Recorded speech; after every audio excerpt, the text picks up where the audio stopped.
Welcome to this edition of Insider Secrets, the weekly podcast that turns real estate investing goals into reality. Each show, we interview guests who are seasoned real estate professionals, actively closing and managing real estate deals. Mike is the founder of My Core Intentions and would like to help you make your real estate investing dreams a reality. Mike coaches you to buy investment real estate, creating short-term cash flow and long-term wealth. Your host and real estate coach, Mike Morawski, has more than 30 years of real estate investing and property management experience. Here's your host, Mike. Hey everybody, good afternoon. It is Mike, your host of Insider Secrets, brought to you by My Core Intentions. The question I ask every week is, what are your intentions? What'd you wake up with this morning in your mind, and how are you going to use that to move your life and your business forward? I don't believe any of us grows professionally until we grow personally. I'm excited today about our guest. I'm joined by Mark Dolfini. Mark, you want to say hi real quick? Hello, thanks for having me. It's good to see you. Yeah, I'm glad that you're here, Mark. Before I get into Mark's bio, I just want to do a little housekeeping. Wherever you hang out on social media, LinkedIn, Instagram, Twitter, like us, love us, and follow us. We're bringing you a ton of content every week, all the time, great minds. And I like to say I interview people that are smarter than me. I bring content to the table for you so that you learn. So make sure you're following us and liking us on all those platforms, whether it's me personally or My Core Intentions. Mark Dolfini is a veteran of the U.S. Marines. Mark, thanks for your service. Mark's the author of 3 books. He's a coach. He hosts a mastermind. His approach of combining personal coaching and group coaching helps foster communities and accountability for small to medium-sized business owners. One of the things Mark and I talked about before the show was about time management and how to structure your day, how to structure your time. I want to get into that. Mark, every one of my guests, I ask this question because I think that this really starts to dictate who the person is. In one word, describe who you are personally and professionally. What would that be? Deliberate. Deliberate. Wow, that's a good one. 80 podcasts in, I don't know that I've had anybody say deliberate. I like that. Yeah, I didn't even have to hesitate about that answer because I'm very deliberate about my use of time. It's funny, when you write a book called The Time Wealthy Investor, people naturally think that you're a time management expert, and I'm not. I struggle with all the distractions that everybody else does, but you have to be deliberate about what it is that you're trying to accomplish first and foremost. It's rare that I do something that doesn't have some other angle towards what it is I'm trying to accomplish. So yeah, the deliberate is definitely a word that I own. It's interesting what you just said about what everybody else struggles with. We all have this shiny object syndrome. I actually heard Elon Musk on a podcast say that even he struggles with not being able to stay focused or intentional at times on projects and things he's trying to do. He said that all entrepreneurs are like that. If you're not, you're probably not really the best entrepreneur. So I really like to always leave it to my guests to really talk about who they are and what they're about. Mark, just fill in the gaps for us. Tell us your backstory, how you wound up in this crazy real estate world. Thanks for having this show, because I think that shows like this are exactly what people need for not just the tactical how to do the thing, but why they're doing it. What's this all about? Why are they doing this thing in the first place? It's great to have this passive income coming in, but for what end? To do what? That's the question that I had to come to learn. That was the real question for me, is why am I doing this all in the first place? I found that the answer after a very long, a hard road of getting through roughly $6 million worth of real estate that evaporated almost overnight. At the beginning of my professional career, I joined the Marine Corps. I graduated the top 98% of my class in high school. So if you're doing the math, you realize that's not very good. I was absolutely the worst kid in school, and I just figured out all I had to do was pass math, gym, and English, and I actually graduate. I actually failed my senior year in high school. Graduating the top 98% of your class is not something that you should be aspiring to. But the reason I say that is because it's not about intelligence, it's not about information, it's about determination and just learning the things that you need to do that's going to get you there. Even if you feel like you're not the sharpest knife in the drawer, trust me, this Marine is not all that brilliant, but I can make it work. Joined the Marine Corps and bounced around the world for a few years, decided that there had to be a better life, and I was right. I love the Marine Corps, but it was time to get out. Got accepted to Purdue, went to school there. I ended up with a degree in accounting, and while I was in school, I started buying some rental properties. So by the time I got out of school, I learned how the banks thought. I learned how the banks were underwriting loans and understanding how they made loans, I was able to figure out how to buy properties, sometimes with hardly any money out of pocket. As a result, I managed to get about $500,000 worth of real estate before I graduated from school. That's really when my education really started, because I made about every possible mistake a person can make in the rental business. Fast forward to 2008, I'm able to build a rental portfolio of about $6 million worth of real estate through a hodgepodge of creative financing and wheeling and dealing. In 2008, that's when things took a turn for the worst. Yeah. So you were a victim of 2008 yourself. It was one of those things where from the outside in, looking at me, I absolutely crushing. I had 92 rental properties. I was bringing in about $65,000 a month. Now, granted, they were all leveraged, but it wasn't just the fact that they were all financially leveraged, but I was over leveraged in my time. Every little job that came on, whether it was, oh, I'll just do the mowing for that property. It won't take me but a little bit. I can just run over there and mow it real fast. Well, all of those little jobs just stacked up one on top of another until there was just this mountain of work to do that no one person should have even tried to do. When I was doing $9 an hour work, I hadn't realized that was what I was paying myself. And there was no way in the world that I could do all of the work. I don't mean any disrespect to my fellow rental housing provider brethren out there, my fellow landlords, but we tend to be a little on the cheap side where we want to, I'll just do it myself and save the $150 it's going to cost to clean it. Did you get into this business to create a $15 an hour job for yourself? God, I hope not. If so, you're never going to be wealthy, and you're certainly not going to be time wealthy. That was when it got real clear for me, when that $65,000 a month, the 2008 recession came along. $65,000 a month went to $30,000 a month, and I burned through whatever cash that I had in about 40 days. I was able to turn that $6 million portfolio into about $1.5 million in about 8 months. I would love to say that I've had all these successes and everything I touched turned to gold, but no, my story was far different because it got real bad.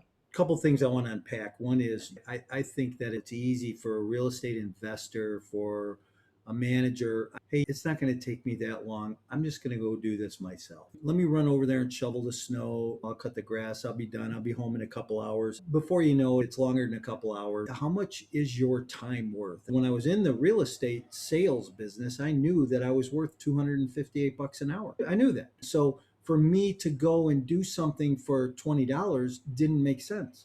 So I appreciate that you're talking about that, because I think people need to understand that, listen to that. To your point, it comes down to opportunity cost, where there's an absolute real cost. It wasn't the $258 an hour that you weren't working. You were actually costing yourself $238 an hour to do that $20 an hour job. For those of you who are making $100,000 a year, you're making $50 an hour per working hour. If you're doing $12 an hour work, it doesn't take long to figure out the math that you're going to go broke when you're worth $50 an hour. When I made the shift over to doing real estate investing full time, it got a little bit more tricky to try to figure out what my billable hour was. I was like, what do I want it to be? Do I want it to be $200 or $300 an hour? Is that where I should be? I had limiting beliefs behind money, behind success. I actually had a fear of success for a while, which I was like, who in the world would be afraid of success? I didn't realize that fear of success is actually fear of loss. Then I started researching that and understanding all these things about limiting beliefs and all this other head trash that I had. I hadn't set myself up for failure long before I had ever even bought my first property. I feel like you've got to get that headspace right in the first place before you ever try to buy and make any sort of investment whatsoever. So talk about that fear of success, that fear of loss piece there for a minute, because I think that's really important. People need to understand that. Let me go back to my story real quick, and it'll tie into what that looks like, because I'd lost $4.5 million worth of real estate. If that weren't bad enough, having my name in the foreclosure notices every week as I'm losing more and more properties. Banks were foreclosing on me. I didn't have enough money to pay my water bill and my light bill. Just absolutely humbling. Then, to make matters worse, of course, I'm stuck on stupid, so I just kept working, trying to get caught up. I have a good work ethic, so I figured, well, I'll just work harder. I'll work more hours. There's 16 hours a day. I would work 20 hours a day. Of course, it doesn't take long for that to catch up with you, and I end up getting a cold. The really sad thing is that cold turned into double pneumonia, and I almost died in the hospital. There I am laying in this hospital, and the hospitalist comes in and says, people who look like you don't lay in hospital beds like this. You really need to take a look at your life and see what's going on. That's what I wrote about in the Time Wealthy Investor 2.0 is the VIP method, the Vision Infrastructure Process method. First and foremost, I had to have a vision for what it was I was trying to accomplish. It came to me in this swirl of all this other stuff that was coming around. I was laying there in the bed and this nurse comes in first day and she has a needle. She says, I need to give you a shot in the stomach. I said, you need to work on your marketing. No, you're not. What's this shot for? She says, you're going to be laying in bed for the next couple of days, and we don't want you to get clots in your legs. We're going to give you a Coumadin to thin out the blood. I said, okay, the thing you got me hooked to is on wheels. I can get out of bed. I can walk with that thing. She's looking at me like I'm asking her to explain long division. And she's like, okay, I guess so. So she takes her needle and she goes away. The next person comes in with another needle and she says, well, I got to give you some insulin because your blood sugar is getting jacked around. I said, why? No, where's my blood sugar at? Where does it need to be? She tells me. I said, all right, how about I just don't eat sugar or carbs today? If it's still too high tomorrow, you can give me a shot. How about that? She goes, okay. So she takes her needle and she goes away. So you remember Michael Gerber in the E-Myth, right? Yeah, absolutely. Foundational book, wonderful book. If some of your listeners are younger, I would highly recommend that you read it. It's a very good book. Foundational for how to set up the idea of creating a franchise model for your business, even if you don't pretend to franchise it. But the franchise model offers extreme consistency in the product and the outcome. Great idea. So having read that recently, of course, that's swirling around my head. Everybody's telling me I need to hire help. Everybody says, oh, you got to have a system. You got to have a system. But I didn't know what that meant. So I started trying to gather all the things that were going wrong with my life and tried to put them in whatever buckets were appropriate. I came up with 3 different buckets. And the first bucket was process. Like everything was in my head. Everything was in my head. Whoever called, that's who got the attention. I didn't have any systematic way of approaching anything other than who was yelling the loudest. There's no infrastructure. There was no software, no desks, no chairs, no computer systems, no laptops, no phones. My phone system looked like this. So people called all hours of the day or night on my cell phone. I had no processes. I had no infrastructure for a business. And fundamentally, I really didn't have any vision for what I was trying to accomplish in the first place. What was I trying to do this for? So I think it's important to understand that aspect of knowing what it is I'm trying to accomplish before I get out of bed in the morning. When I wrote the book, that's when I came up with the VIP method, because you got to know vision is just strictly about what is it you want? What is it you're trying to accomplish? When you know what you're trying to accomplish, then you can reverse engineer a business that delivers that vision for you. If you want to lay on the beach rubbing cocoa butter on your belly, that's great. It's a good vision. Then you can design an infrastructure and process that delivers that for you. It's better than shots, cocoa butter. Way better than shots in the belly. That's right. Cocoa butter.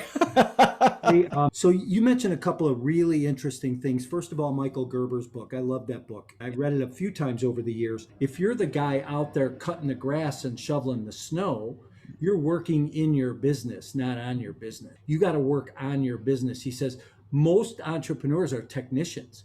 And if you're a carpenter, you'd be better off going and open a veterinarian clinic because you don't know anything about working on animals. You have to force yourself to learn how to run a business. That's what always stuck with me. What you said about the franchise model is so critically important. I want to back up. You mentioned something about you got an education in finance. One of the things I talk about with education is I'm not a huge advocate on college, and I didn't go to college, but if I had it to do all over again, I would have went back and got a couple of years of finance just to understand more. What I understand today, I did on my own. I learned on my own. I learned from people around me.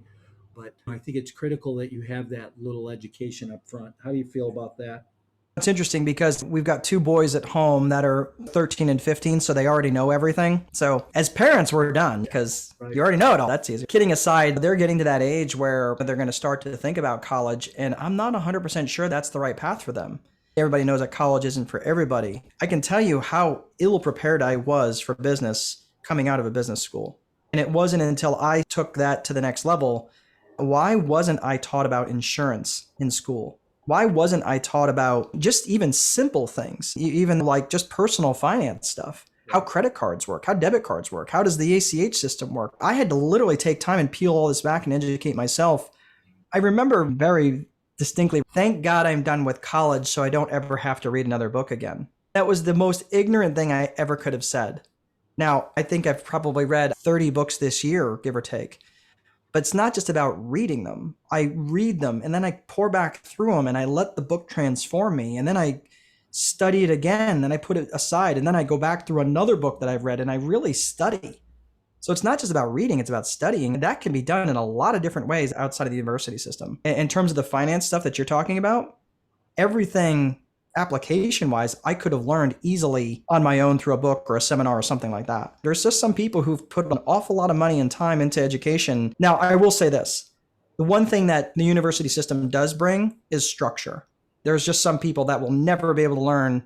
They're not disciplined enough unless they're in that structured environment. That I completely and totally respect. So in that particular case, you could always get that from someone like you or I who can teach them that inside that structure. But without that structure, sometimes people just don't have the ability to actually be disciplined and do it.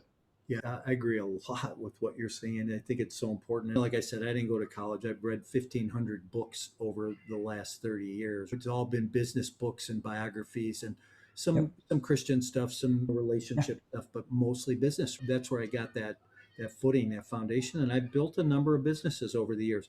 So I think it becomes a knowledge-based type situation. My son right now is deciding, am I going to college? Am I not going to college? And here's the one thing that I think college does that I don't have or I didn't get in my life, which is that networking aspect. The relationships that you build in college with people that will last a lifetime. I look at some of my friends who have those relationships with guys that do deals together with, they network with, they still go on a golf trip every year, and they've been out of school for 30 years.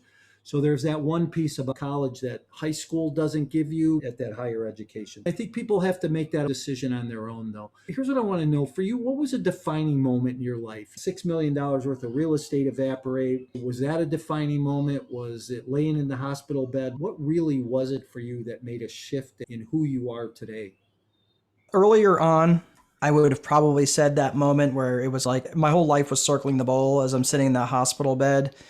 You mentioned reading Christian books, and that's something that I hadn't really done until recently. But finding a true relationship with God for me was really true. I will tell you, I am horrible at plenty of things. Horrible. My wife will happily tell all the things that I'm terrible about. I still don't know, does the lid go up or down? And I thought I was doing right for years, and apparently I've been doing it wrong for years. Plenty of things that I do wrong. I am a great teacher. I'm a great coach. These are two things I absolutely can own because for years I wasn't great at it. Part of the reason why I had these limiting beliefs by not saying things like, Mark, what are you great at? I'm like, I know I'm great at a couple things and I really do own this. But it wasn't until I got a better relationship with my God that I could really truly own this stuff. That walk's been fairly new, even though I went to church for years and grew up in it. But that intentional shift for me was like, hey, wait a minute, I really am good at this. The reason that I know that I'm good at this is because I started getting really intentional and really use my word deliberate about where I wanted to go and what it was that I wanted to do. It had nothing to do with real estate. Nothing to do with real estate. So when people are like, oh, I love real estate, I love it so much. I'm like, really? You love it? You would literally put real estate in front of your friends and family, and they do. This isn't judgment. This is confession. I was that guy for years and years, and using some of the best years of my life chasing my own tail. So it wasn't until I got real intentional about that it started to shift for me. I sat down, and because I had so much freedom on my calendar after I rebuilt and realized all the things that puked up on me and started getting really clear about what it was that I wanted to accomplish, sat down and wrote my first book, which was The Time Wealthy Investor, which was the first one. You can skip the first one. The 2.0 version is the one you want. It's just an updated version. After I got really intentional about what it was that I was trying to accomplish, and hey, look, I really want to teach. I really want to coach people to get to better so they're not winding up in a hospital bed. And some of those people might not get out of the hospital bed. I don't want that for anybody. I missed too many life events. There's good friends of mine that passed away that I couldn't have closure with because I couldn't afford to get away. My wife and I, the last couple of years, we were not in a great place. If I didn't have time, wealth, and time freedom on my calendar, I'm not sure that we would have made it. Too many missed baseball games, too many missed opportunities. And that's why I feel so called to do this coaching and teaching now. Long way to answer that question, but yeah. It's a great answer. And I appreciate that answer. I'm Christian. I have a very strong relationship with my Lord Jesus. So I'm glad that came up. I don't necessarily push it or push it out there, but I have a history of doing great things, building a very successful company, and my identity being in all the wrong things. This is exactly what you're talking about. It was in how many apartments I owned, how many people worked for me, how many businesses I had. And I lost it all in 2008. I wound up in prison and I'm home and rebuilding my life. As a result of that, God said, hey, I want your attention. Today, my identity's in him. And that goes to the coaching thing. How do I help other people? That's what I love to do, but I love to help my kids more. And I love to help my ex-wife more. Those are the things that are important. So thanks for bringing that up. I appreciate Absolutely. it. Awesome. I would be inauthentic to who I am now if I didn't talk about my walk with God and my relationship with Christ. Honestly, it goes into my coaching. I don't beat people over the head with it. You should pray more. No, you got to go to where they are, because I wasn't there several years ago. Once I got real intentional about that and that walk, then all of a sudden I was just seeing opportunities. You think your ideas are your own? Come on, man. No, that wasn't yours. You may get to own it, but it really wasn't yours. And it's so funny when you look at how close prayer, meditation, affirmation, and ideas, all the things that come from our subconscious mind, it's all very interrelated and you can't get away from it. Some people call it the universe, but for me, it's Jesus. 100%. Yeah. Yeah. Yep. My prayer today is, Lord, when I walk into a room, let people see you, not me. I want to be insignificant and I want you to be significant. And when people say, are you a Christian?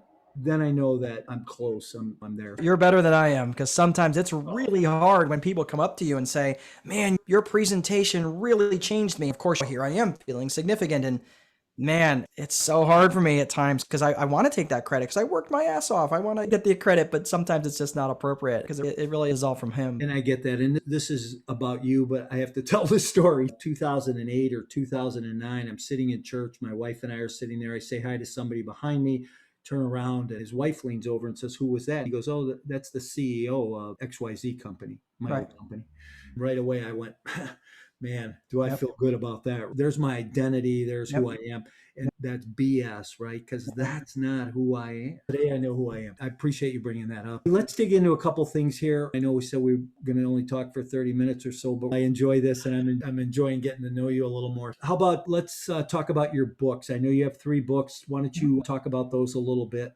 So the first book, if you want to send more money to Jeff Bezos, you can do that and get him on Amazon. But if you want to go to my website, the first book I wrote was The Time Wealthy Investor. And the updated version is The Time Wealthy Investor 2.0. Just go to landlordcoach.com. It's not hard to find. All I ask is just pay shipping and I'll send it out to you. I'll even sign it so the book will pretty much be worthless. You won't even be able to give it away at that point. That book was foundational. And I still get people who call me often and say, man, why is no one writing books like this? The reason I wrote the book, very much inspired by Tim Ferriss of the 4-Hour Work Week, Michael Gerber's E-Myth, lots of other books that I had read in the past. It was missing the mark that it was always focused on the tactic and not the overall strategy of what is it you're trying to accomplish. For me, that vision, infrastructure, process method isn't just because VIP makes it sound good. I use the VIP method in every single business I have, and I'm in 7 different businesses. I'm in them. I'm not running them. They are running around me. They are running, but none of the information has to flow through me. As I'm looking at the vision, infrastructure, process method, I'm like, hey, is this business still in my vision? And my vision is to have a closer relationship with my God, to have a closer relationship with my gal, to have a closer relationship with my sons, and so forth. That's what this book is really about. So it starts about the vision, infrastructure, process method, and then it does get into the nuts and bolts of the infrastructure and processes that you will need to have a, let's call it, self-running property management business for the buy and hold investor. The second one is The Judge. The Judge is really more of just a fun book that I wrote. If you've ever read The 1 Minute Manager or any of his books, You stole my cheese. I got the idea of writing a book like that, like a fable. Usually I use it as a giveaway when I'm speaking to a RIA group or something. But that book was written like a Christmas story. This guy was visited by a judge, and he was told that he was going to be visited by 3 people. This is a guy who's a middle manager working his tail off. He did what I refer to as undertime, when you steal time from your employer to handle your own personal crap. He would step out into the hallway and take calls, and he felt like his coworkers were just jealous of his success because he had a dozen rental properties or whatever. Then he got visited by this judge who is now working for a much higher calling, much higher court. He got visited by 3 entities that day, which was the ghost of tenants past, present, and future. So it was fun. It was a fun write. I enjoyed writing it. That sounds interesting. Sounds fun. You mentioned there Who Moved My Cheese. That was another one of those books that I go back to, I think about a lot, because it's, man, when things change, who moved my cheese? Does this pass the sniff test? And all of that stuff, these books that we're mentioning, even the old books, the classics like Stephen Covey and Peter Drucker, that stuff is still incredibly relevant. If you're going to make the shift from self-managing landlord to business owner to investor.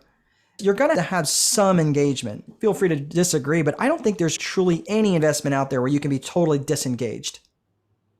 You need to have some level of engagement. Otherwise, it could all evaporate and you're not smelling your cheese. I think that's incredibly important. People talk about passive money, passive investing, but that doesn't mean that you completely walk away. I want my passive investor to know what's going on. You need to know what's going on, whether that be a newsletter, looking at the KPIs once a month, whatever that may be. I want my passive investor in my deals to understand what we're doing and how we're doing it. That goes back to transparency. Because if I'm doing it wrong, you have the right to come in and take that over. So we didn't talk much about landlording. I know you're a landlord coach. Why don't you spend a couple of minutes on that? In terms of landlording, I think the main thing I often go back to is any information that has to flow through you for a decision need to be made.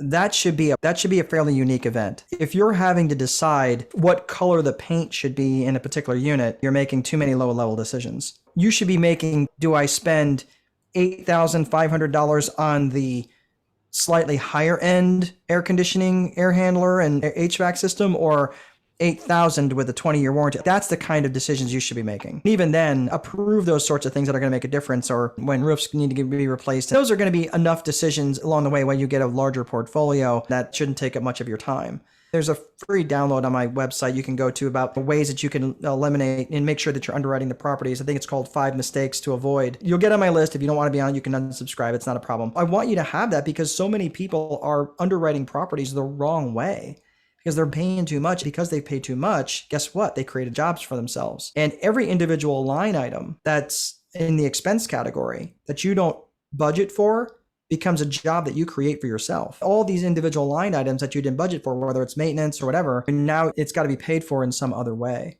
Those are the sorts of things that I really get wound up with because there's just too many people that are paying too much for properties because they're not making the deal right on the front end. I've said that for years, that I don't own more property because too many people pay too much more than I'm willing to pay for it.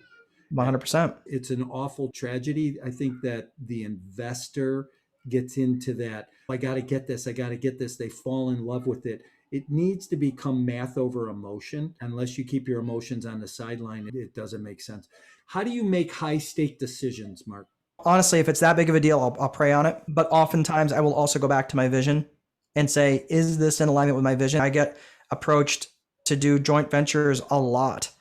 And if that person may not share the same values as I do, sometimes I have to not water that grass and let that die. I always go back to my vision. Honestly, prayer is the thing. It delivers it from your subconscious too. Like, this is important. It comes from sources that you can't understand whether you're a believer or not. Let me go back to a more parallel answer to what we were talking about earlier. If my vision is to lay on the beach rubbing cocoa butter on my belly, and I'm going to take on an opportunity that's going to take me away from that vision, is it worth it?